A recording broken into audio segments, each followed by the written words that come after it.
نبئ عبادي أني أنا الغفور الرحيم اللهم صل على محمد وعلى آل محمد كما صليت على إبراهيم وعلى آل إبراهيم إنك حميد مجيد اللهم بارك على محمد وعلى آل محمد كما باركت على إبراهيم وعلى آل إبراهيم إنك حميد مجيد عزیزان گرامی، حدیث مبارکہ میں آتا ہے، میں تھوڑا قریب سے آ جاؤ، جو سنتیں پڑھنے والے ساتھی ہوں پیچھے سنتیں پڑھا کرے۔ اللہ تبارک و تعالیٰ نے اپنی رحمت کے 100 حصے کیے اور ان میں سے ایک حصہ دنیا میں تقسیم کیا۔ اب انسانوں میں جو محبتیں پائی جاتی ہے وہ بھی اسی کا حصہ ہے، جانوروں میں، چرندوں میں، پرندوں میں جو محبتیں پائی جاتی ہیں وہ سب اسی کا حصہ ہے۔ اب کوئی چیز انسان بناتا ہے تو اس سے اس کو محبت ہوتی ہے، اس لیے اللہ نے انسان کو بنایا، اس لیے اللہ کو انسان سے محبت ہے۔ اللہ تبارک و تعالیٰ نے انسان کو بہترین صورت میں پیدا کیا۔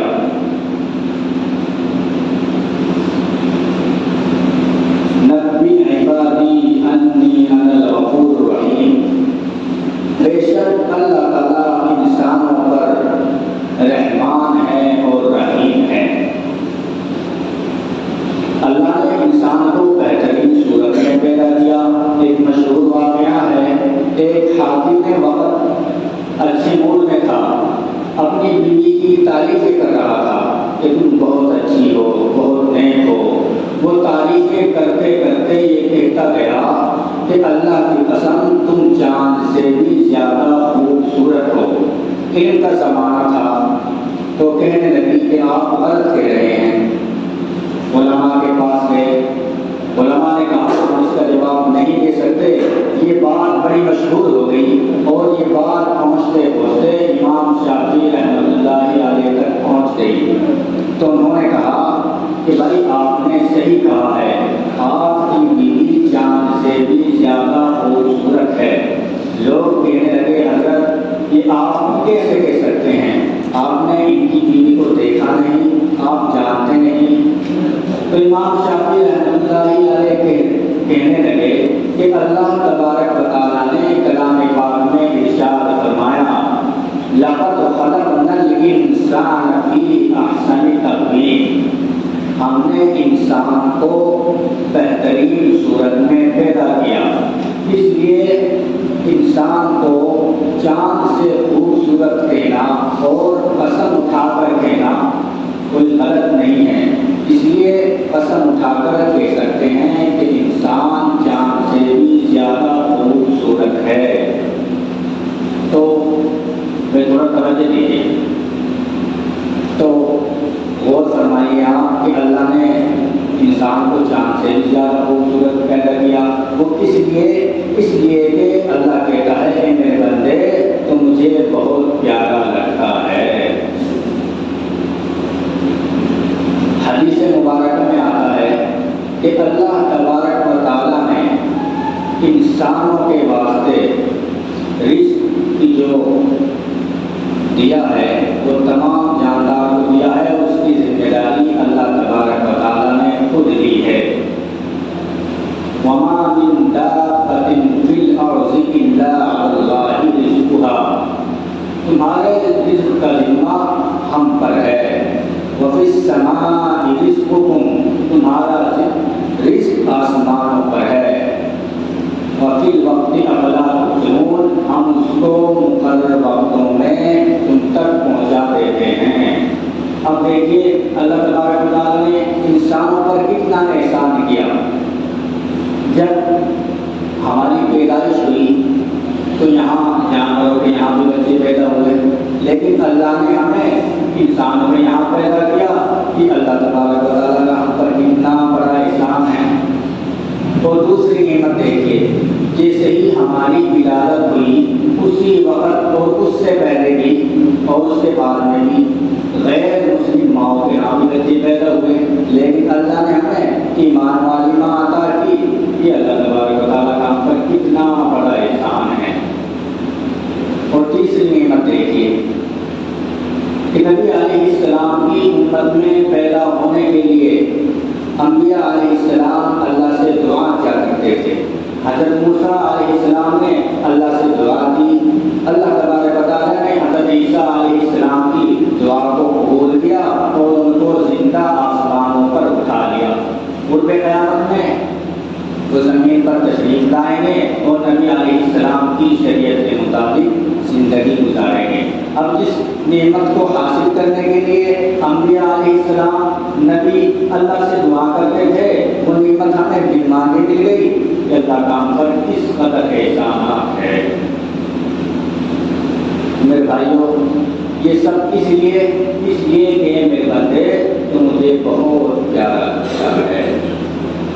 تو جیسے ہی رزق کا ذمہ اللہ تبارک و تعالیٰ نے لیا ہے، تو جاندار چیزیں ہیں جیسے چرندے پرندے جانور، جب وہ رزق ہم کو کھانا ہوتا ہے وہ سر کو جھکاتے ہیں، لیکن انسان کو اللہ نے ایسا نہیں ہونے دیا۔ اللہ نے انسان کو بڑی عزت عطا کی ہے۔ اب جانور کو کھانا ہوتا ہے وہ اپنا سر نیچے جھکاتا ہے، لیکن جب انسان کو کھانا ہوتا ہے اللہ تبارک و تعالیٰ کہتے ہیں انسان تیرا سر تو صرف میرے آگے جھکنے کے لیے ہے، اس کو کھانے کے آگے جھکانے کی ضرورت نہیں ہے، ہم تیرے ہاتھوں سے تیرا کھانا تیرے منہ تک پہنچا دیں گے۔ یہ اللہ تبارک و تعالیٰ کا ہم پر کس قدر احسان ہے۔ پھر دیکھیے کہ اللہ تبارک و تعالیٰ نے انسانوں کو کیسی نعمت سے نوازا ہے۔ آپ توجہ دیں گے تو انشاءاللہ بات سمجھ میں بھی آئے گی کہ اگر کوئی چیز انسان کو کھانی ہوتی ہے، دو چیزیں انسان کو تلاش کرتی ہے، ایک کھانا ایک موت۔ پہلے کھانا تلاش کرے گا پھر موت۔ اگر کوئی پانی کا قطرہ کسی پہاڑ کے نیچے ہو، جب تک انسان اس کو پیے گا نہیں تب تک اس کو موت نہیں آ سکتی۔ پھر دیکھیے اللہ تبارک و تعالیٰ کی کیسی نعمتیں ہم پر ہے کہ انسان گناہ کرتا ہے اور گناہ انسان کو اللہ سے دور کر دیتے۔ شیطان کے بہکاوے میں اگر انسان گناہ کرتا ہے اور گناہ سے انسان اللہ سے دور ہو جاتا ہے۔ پھر اللہ نے انسان کو معاف کرنے کے لیے بہانے بنا دیے۔ ایسا لگتا ہے کہ اللہ کی رحمت تلی ہوئی ہے انسان کو معاف کرنے کے لیے، انسان کو بخشنے کے لیے اللہ کی رحمت تلی ہوئی ہے۔ اللہ نے جانوروں کو استغفار کے لیے لگا دیا، سمندروں میں مچھلیاں استغفار کرتی ہے، ہواؤں میں پرندے چرندے استغفار کرتے ہیں۔ اللہ تعالیٰ ان کو بہانہ بنا کر انسان کے گناہوں کو معاف کر دیتے ہیں۔ اللہ کے ہم پر کس قدر احسانات ہیں۔ ہم نے اللہ کو سمجھا ہی نہیں، اللہ کو جانا ہی نہیں۔ اگر اللہ کو سمجھیں گے، اللہ کو جانیں گے، اللہ کے حکموں پر چلیں گے تو بات سمجھ میں بھی آئے گی اور حالات بھی کچھ ہمارے ہوں گے، زندگی میں سکون بھی آئے گا۔ پھر دیکھیے استغفار کرتے رہتے ہیں جانور درندے پرندے چرندے، اس کو بہانہ بنا کر اللہ معاف کر دیتے ہیں انسان کے گناہوں کو۔ پھر کیا ہوتا ہے کہ اللہ جو نیکیاں لکھنے والا فرشتہ ہے اور گناہ لکھنے والا فرشتہ ہے، تو جو نیکیاں لکھنے والا فرشتہ ہے اللہ نے اس کو حاکم بنا دیا، افسر بنا دیا، اور جو گناہوں کا لکھنے والا فرشتہ ہے اس کو تابع بنا دیا۔ جب انسان گناہ کرتا ہے تو جب انسان نیکی کرتا ہے، نیکی کا ارادہ دل میں سوچتا ہے تو نیکی والا فرشتہ فوراً ایک نیکی اس کے حصے میں لکھ دیتا ہے۔ تو جیسے ہی گناہ کا ارادہ کرتا ہے تو گناہ لکھنے والا فرشتہ جو ہوتا ہے وہ اپنے افسر سے کہتا ہے کہ اس نے گناہ کا ارادہ کیا ہے، کیا میں اس کا ٹیچری کر دوں یہ گناہ کی؟ تو کہا اس نے بھی گناہ کیا تو نہیں، اگر یہ کر لے گا پھر لکھنا، اس کو روک دیتا ہے۔ پھر پھر جیسے ہی انسان گناہ کرتا ہے پھر کہتا ہے گناہوں کے لکھنے والا فرشتہ سر سے نیکی لکھنے والے فرشتے سے کہ اب تو اس نے گناہ کر لیا اب لکھ دو. پھر نیکی لکھنے والا فرشتہ کہتا ہے کہ اگر اس نے توبہ کر لی تم لکھ کر کاٹو گے تو اس سے کیا فائدہ ہوگا؟ کہتا ہے اس سے اچھا لکھو ہی مت. تو کئی پہر تک انتظار کرواتا ہے، اس کو رو کے رکھتا ہے کہ رک جاؤ. اور اگر کسی وجہ سے انسان توبہ ہی نہ کرے اور اس نے ایک گناہ کر لیا، دوسرا کر لیا، تیسرا 5 گناہ کر لیے، پھر جیسے ہی انسان کوئی نیک کام کرتا ہے تو ایک نیکی کے بدلے اللہ کا قانون ہے 1 کے بدلے 10 اس کو لکھنے ہوتے ہیں. پھر وہ گناہوں کے لکھنے والے فرشتے سے کہتا ہے کہ دیکھو اس بندے نے ایک نیک کام کیا ہے، اللہ کا قانون ہے کہ 1 کے بدلے 10 لکھنے ہیں، آپ ایک کام کیجیے اس کے 5 گناہوں کو مٹا دیجیے اور میں 5 نیکیاں اس کی انٹری کر دیتا ہوں. دیکھیے اللہ کے اندر کس قدر احسانات ہے، کس قدر احسانات. لیکن ہم اللہ کو بھولے دیتے ہیں اور پھر کیا ہوتا ہے کہ انسان کے گناہوں کو بخشنے کے لیے اللہ نے معصوم فرشتوں کو استغفار کے لیے لگا دیا. اب کوئی ولی استغفار کرتا ہے تو اللہ کے ہاں اتنی پکڑ ہوتی ہے. فرشتے تو معصوم ہیں، وہ استغفار کرتے ہیں، اللہ کو بہانہ بنا کر انسان کے گناہوں کو معاف کر دیتے ہیں. وہ اس لیے کہ میرے بندے تو مجھے بہت پیارا لگتا ہے. اور کرنے کی ضرورت ہے، سوچنے کی ضرورت ہے اللہ ہم پر کتنے احسان کر رہے ہیں، اتنی نعمتوں سے اللہ نے ہمیں نواز رکھا ہے، لیکن ہم اللہ کے کتنے قریب ہیں. اللہ کو راضی کرنے کے کتنے کام ہم کر رہے ہیں، کتنے نیک کام ہم کر رہے ہیں اور کتنے گناہوں کے کام ہم کر رہے ہیں. یہ خود سوچے اپنے من میں. روزانہ کتنی نیکیاں کرتے ہیں، کتنے گناہ کرتے ہیں، کتنے اچھے کام کرتے ہیں، کتنے برے کام کرتے ہیں. پھر آگے دیکھیے حدیث مبارکہ میں ہے کہ نبی علیہ السلام نے صحابہ کرام سے کہا کہ اگر کسی کے گھر کے آگے پانی کی نہر چلتی ہو اور روزانہ انسان اس میں 5 مرتبہ نہائے تو کیا اس کے جسم پر میل رہ سکتا ہے؟ تو صحابہ نے عرض کیا اس کے جسم پہ تو میل کا دھبا بھی نہیں رہ سکتا. تو نبی علیہ السلام نے فرمایا اسی طرح انسان اگر 5 وقت نمازیں پڑھتا ہے تو اس کے دل پر گناہوں کی نجاست، گناہوں کی بو، گناہوں کا کچرا نہیں رہ سکتا.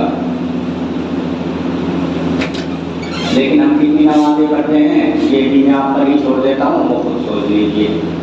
پھر دیکھیے اللہ تبارک و تعالیٰ نے کیسے کیسے بہانے بنائے ہیں ہمیں بخشنے کے لیے. جیسے ہی وضو کرتے ہیں تو جو وضو میں جسم کے اعضاء حصے دھلتے ہیں ان حصوں کے گناہ معاف ہو جاتے ہیں. غسل کرتے ہیں تو سارا جسم دھلتا ہے، سارے جسم کے گناہ معاف ہو جاتے ہیں.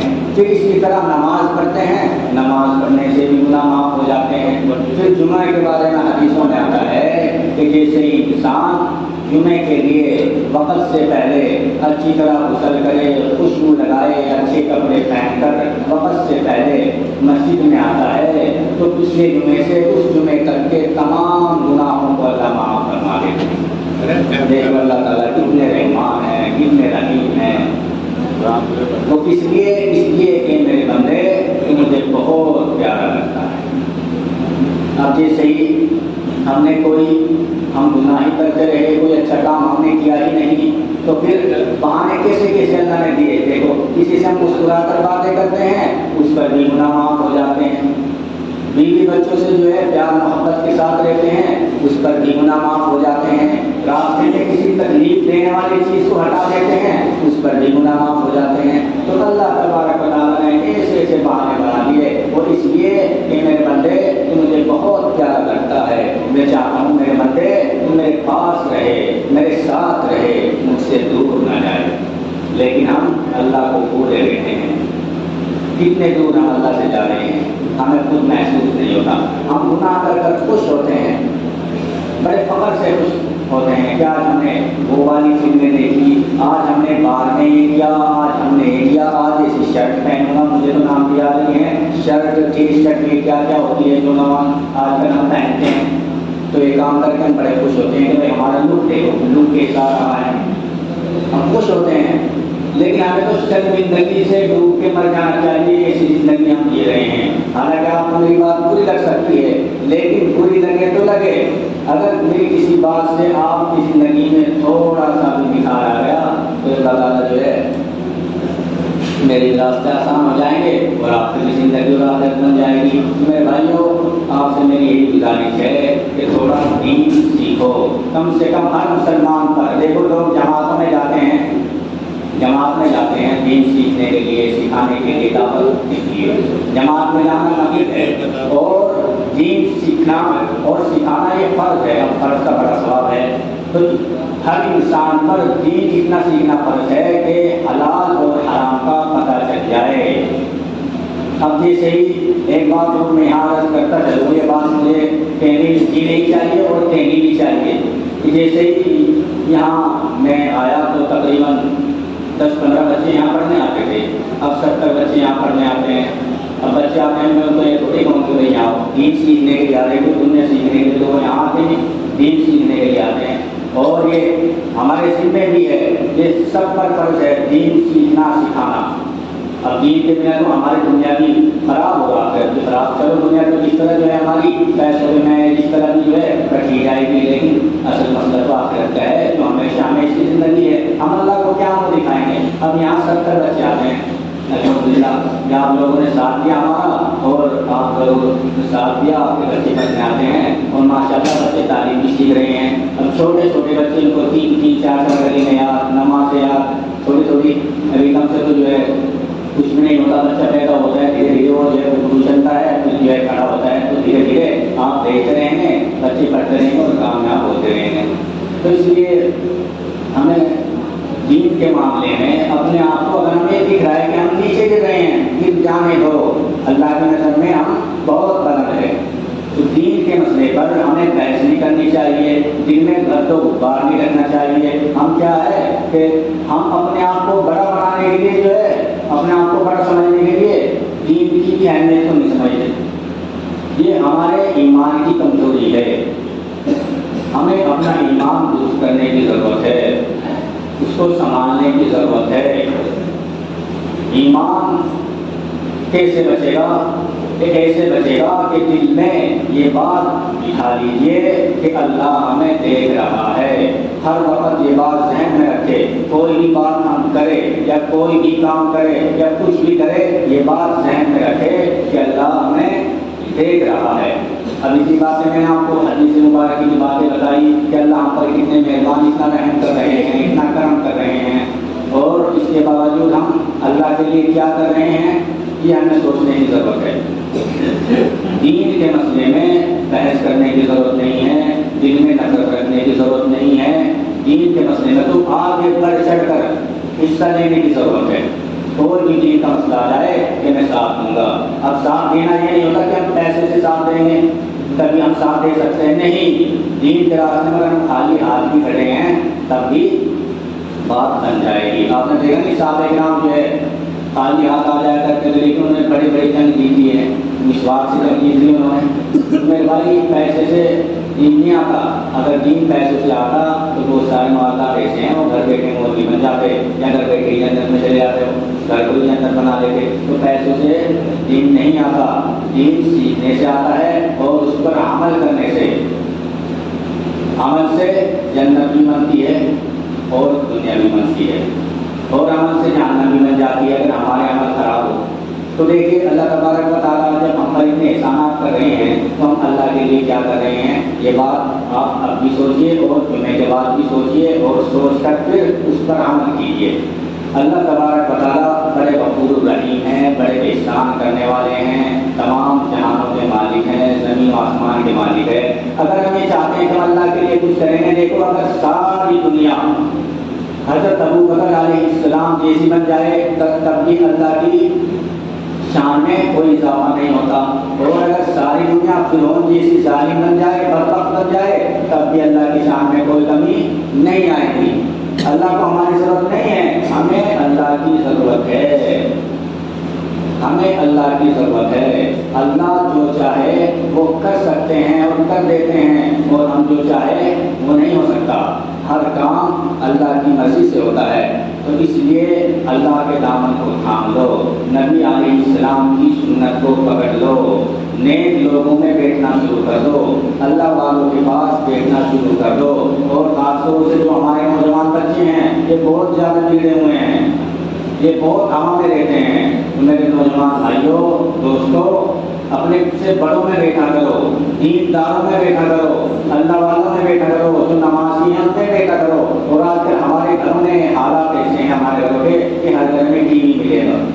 بتاؤ کتنی بڑی نفرت ہم نے اپنے گھر میں رکھی ہوئی ہے. ہر گھر میں ٹی وی ملے گا. میرے بھائی ان ٹیویوں کو نکال کے نالے میں رکھو اور اللہ کا کلام رکھو، قرآن پڑھو. پہلے کیا ہوتا ہے مسلمان گھروں سے قرآن کی آوازیں آتی تھی، لیکن اب دور دور تک وہ آواز سنائی نہیں دیتی. آپ غور کیجیے، سوچیے اور سمجھیے ہمارے گھروں میں کتنے پڑھے لکھے ہیں اور کتنے پڑھتے ہیں، کتنی یاسین پڑھی جاتی ہے صبح، کتنی قرآن کی تعلیم ہوتی ہے، کتنی لوگ ہمارے گھروں میں نمازیں پڑھتے ہیں. تو میرے بھائی سب سے پہلے تو یہ ہے کہ اپنی اصلاح کرو، اپنے گھر کی اصلاح کرو، پھر اس کے بعد اپنے پڑوسیوں کی، رشتے داروں کی. باہر جائیں گے تو بہت بات کی بات ہے، پہلے خود کی اصلاح کرے، اپنے گھروں کی اصلاح کرے، خود اپنے آپ کو دین کی زندگی میں ڈال دو.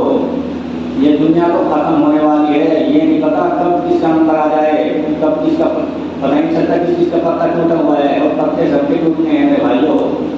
تو اس لیے آپ سے میری گزارش ہے کہ دین کی باتوں کو سنا جائے، ان پر عمل کیا جائے، دینداروں کا ساتھ دیا جائے اور دین کے کام میں بڑھ چڑھ کر حصہ لیا جائے اور ڈٹ کر کھڑے ہونا چاہیے. اللہ جب تک چاہے گا ہمارا کوئی کچھ نہیں بگاڑ سکتا. کسی سے ڈرنے کی ضرورت نہیں ہے، نہ کسی پیسے والے سے، نہ کسی طاقت والے سے، نہ کسی ظالم سے، نہ کسی حکومت سے. ڈرو تو صرف اللہ سے ڈرو. اللہ جو چاہے وہ کر دیتے ہیں، اور جب ہم اپنے آپ کو سدھار لیں گے، اللہ سے جو مانگیں گے وہ ہو جائے گا. میں نے خود یہ بات آزمائی ہے، بہت مرتبہ زندگی میں ایسے ہاتھ سے آئے، اللہ سے جو مانگا اللہ نے وہ پورا کیا ہے. تو میرے بھائی اللہ سے مانگنے والے بنو، لوگوں سے مانگنا چھوڑ دو، کسی سے مت ڈرو، اللہ سے ڈرو. اگر آپ بات کہہ رہے ہیں، سامنے کوئی چھوٹا ہو یا بڑا ہو، افسر ہو یا منسٹر ہو، آپ بات کہنے میں شرم مت کرو، شرم مت کرو. اور اگر ہم غلط ہے اور ہمیں کوئی چھوٹا ہم سے نصیحت کر رہا ہے تو یہ مت سوچو کہ مجھ سے چھوٹا ہے، بلکہ خود کو سدھارو، اس پر عمل کرو. تو بات تو بہت ساری ہوتی رہے گی، ابھی بھی وقت ساتھ نہیں دے رہا ہے.